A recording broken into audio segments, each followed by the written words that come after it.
um jogo muito difícil. A gente sabe que Libertadores, muitas vezes, se a Copa, a classificação nem sempre é com o melhor desempenho.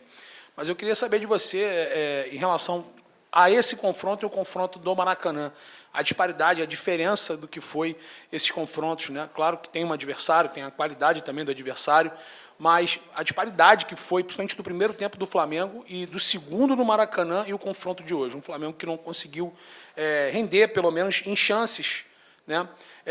Nessa partida em especial. E também, se você puder só explicar para a gente, se eu não me engano, acho que é o 13º jogo seguido que você tem a possibilidade de fazer 5 substituições e você não usufrui ela.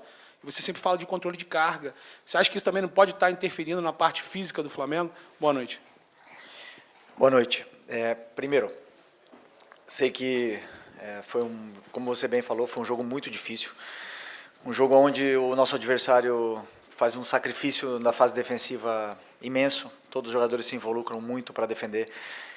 Eles induzem muito você a jogar por dentro para sair no contra-ataque. Então, é um jogo ao mesmo tempo que eles te concedem os espaços, eles aproveitam as perdas da bola, os contra-ataques. Isso gera frustrações, isso gera, às vezes, que o time faz com que o time se parta muito durante o jogo, e principalmente a forma que eles têm de atacar, que é com lançamentos, bolas longas no atacante e jogo por fora, né? Então esse tipo de jogo, claro que não é fácil. Para vocês verem o nível que é difícil jogar quartas de final da Libertadores, né? Sei que talvez os titulares das manchetes de amanhã serão Flamengo passa mais alguma coisa, né? Sempre tem, mas a verdade é que a manchete é só uma: Flamengo está na semifinal, fez o jogo em casa, a eliminatória tem 180 minutos e no final se decidiu nos pênaltis, onde passamos. Se passamos, merecemos passar, e agora estamos na semifinal da Libertadores mais uma vez. Isso, eu sou muito grato.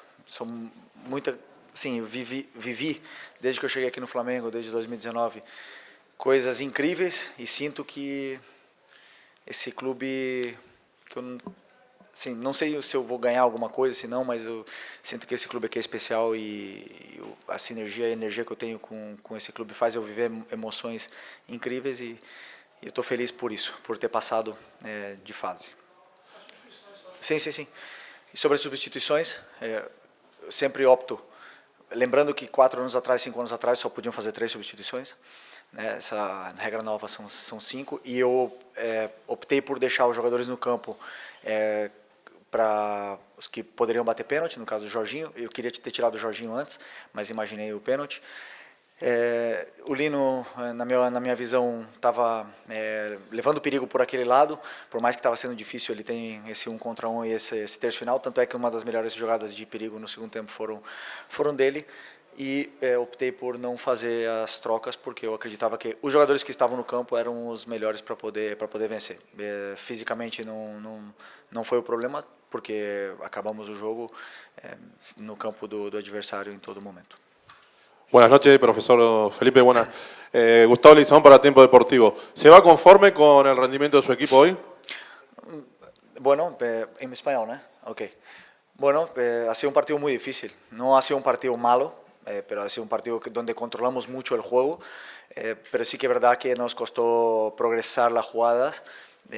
Después, cuando eliminábamos y encontrábamos las ventajas, nos costaba bastante el tercio final, o sea, no estábamos finos con balón, el 1 contra 1, la verdad que tiene jugadores que defienden muy bien, nos costó, y no generamos tanto peligro como en el partido de ida, y eso también generó con que ellos, que Estudiantes, pues tuviera un poco más el balón, ¿no? En esas transiciones. Al final el gol de ellos vino en un error, y eso, claro, ya deja la eliminatoria abierta y puede caer de los dos lados, ¿no? Pero bueno, no ha sido el mejor de nuestros partidos, pero tampoco ha sido malo. Felipe, Mauro César, Jovem Pan, UOL e TV Cultura. Aqui, Felipe. Desculpa. O jogo do Maracanã, por conta de uma arbitragem realmente muito ruim, de certa forma a arbitragem, eu acho que ofuscou o outro aspecto do jogo, que foi uma superioridade muito grande do Flamengo, especialmente no primeiro tempo, que não se traduziu numa vantagem que poderia ser maior, né? Um gol aos 15 segundos, um gol aos 8, chances claras aos 19, aos 25 aproximadamente, e o Flamengo não aproveitou. E chegou o Flamengo aqui numa situação muito difícil, muito mais difícil do que seria com uma vantagem de 2 ou 3 gols, pelo menos. Essa é a sua primeira Libertadores como treinador. Eu queria que você me dissesse qual a grande lição que esses confrontos com os Estudiantes deixam para você para a próxima fase e para o futuro. Bom, verdade, uma grande lição. Na verdade, a minha maior lição como treinador foi contra o Central Córdoba. Ali, a Libertadores é muito complicada, é muito difícil. E, claro, o treinador...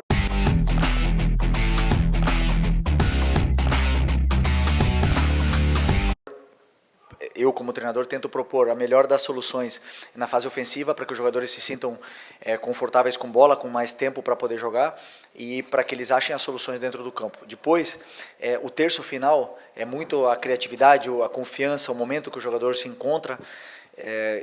Né?